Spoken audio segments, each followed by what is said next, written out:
you have, I think, a unique perspective in the industry because you do a lot of international work as well as domestic work. Can you tell us what you've been seeing in terms of job sites now and changes in the, I guess, the spec side of the business, how much design's changed internationally and domestically? So internationally, we don't have much going on internationally right now, just a cycle thing. We didn't have a whole lot leading in. Domestically, we're seeing a huge demand on our time. Really, our projects haven't stopped. I think we're lucky that way. Although I talk to colleagues and they're kind of in a similar boat. We in the new RFPs and the new projects starting up, we've seen a bit of a shift. We're really not seeing hospitality requests at the moment. Although we really do, our hospitality projects are still ongoing.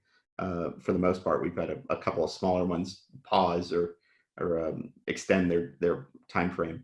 And those really are the only projects that went on hold in any way. All of our office work, our government work, education work that we're working on, higher education, they're all moving forward, and they're almost kind of moving at warp speed.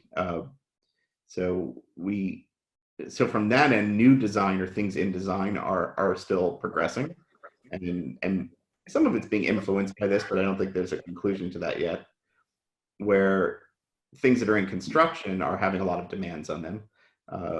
So we are seeing ourselves do virtual scene settings and punch lists. So we've had contractors walk around with iPads and FaceTime us and show us things. And I think we have a commitment to the project. We've informed all of our clients and our owners that we're gonna maintain our safety. If we don't absolutely have to be there, there's no reason for us to be there right now. But we can get you far enough along and then be committed to coming back and tweaking anything that needs adjustment. But yeah, we spent quite a lot of time on those types of calls. We've had to do a little scrambling, not a ton, to be honest with you, but a little bit of scrambling around to resolve. Hey, this product has a delay because New York just shut down and the factory shut down, or this factory is on a different type of crew schedule than they have been, and so their lead time just went from 3 weeks to 6 weeks, or whatever it is, right? And so it's a little bit of kind of keeping up with who's got what to ship today and how we can help our clients. But for the most part, it's actually been very similar to what we have to do normally. I took an approach with the office. It's like, I'm not putting you in harm's way. You all are too important, and I don't need you to rush to go to a hotel to focus some lights with a bunch of contractors around when there's 4% occupancy in the hotel. Like it'll be fine. And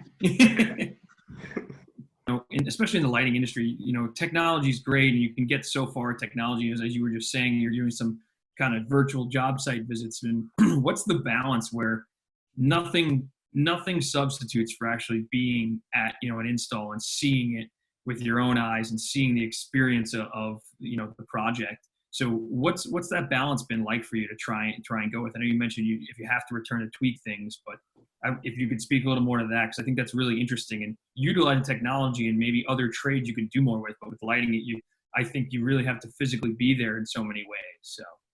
Yeah, I mean, I think it's virtually impossible, right? I mean, to get it right, we spend a lot of time just trying to understand what is the mood of the space, how does it feel, how does that time clock transition really work in this environment. But we have to take guesses. Thankfully we're professionals. We've been doing it for a long time. We have a pretty good sense of what we're going to do when we walk into a space, and then try to make the best assumptions. I know members of my team were guiding a contractor through focusing lights while they set up their iPad to stare at the wall. Okay, is it exactly where we want it? No, but is the lift leaving tomorrow and there's no way we're going to get back there? Like, we have to do what we can. Of course. So it's a stilted process, but I think it is better than doing nothing, and actually is probably most of the way there at the end of the day.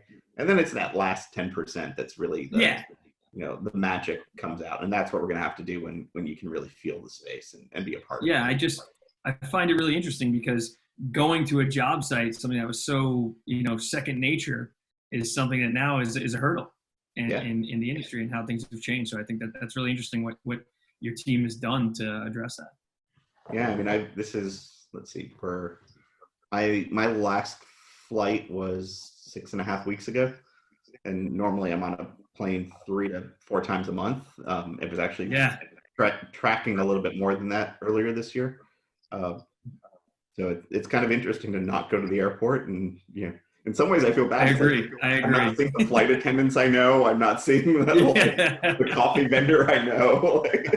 Yeah, I miss my Charlotte Starbucks right now. I don't miss Newark Airport at all. When the people at the lounge know you just a little too well. Yeah. No, we're such social creatures. We want to spend time together. I know the virus is forcing us to stay apart to a certain degree, but things that are really close to a lot of people, like sporting events, are going to be difficult. I mean, how do you think that's going to play out? I mean, you're a Boston fan, right? So what's going to happen to the teams in Boston? How is Boston going to show its love for its teams? Yeah, I mean, it's tough, right? The Celtics and Bruins were having great years. The Bruins were the best record in the NHL leading into all of this. That's terrible that it just got cut. Oh. Yeah, and I think it sucks. Hopefully the leagues find ways to do things that are smart and healthy. And I don't know if just hosting all the games in Vegas or Orlando or whatever they're talking about and telecasting them out to the world with no audiences is really going to work. But you never know. There may be new ideas that come out of it. I was reading something about basketball talking about playing games with robotic cameras instead of human operated cameras, and that they would completely change the perspectives that we normally see the game from. Well, that might be interesting. But what I was thinking was going to be crazy was with March Madness being canceled, and even when they were talking maybe no fans, but imagine at the end of the game with 10 seconds left, or 5 seconds left, someone hits a big 3-pointer and you don't hear any noise. Yeah, like that's the momentum of a game. Even watching, it's got to be a crazy change. It's hugely changed, and I think you're also going to see stars and players that we've been accustomed to that they're going to lose a half season of their career basically. And right. How does that dynamic start to shift? Right, you have players who really need that time to heal, and maybe they come back stronger, and others who maybe just don't come back. All these channels have been playing old games, and it's kind of fun to go back. It's forced us to be really creative. Well, I mean, again, that's also big business, right? All these companies are losing money, not having something to show. Yeah. Well, David, thanks so much for joining us today. You brought some really terrific insight to what's happening in the industry, and we appreciate that. Thanks for having me, and everybody stay healthy and safe out there, and we'll all be back at it soon enough. Thanks, David. Really appreciate the time.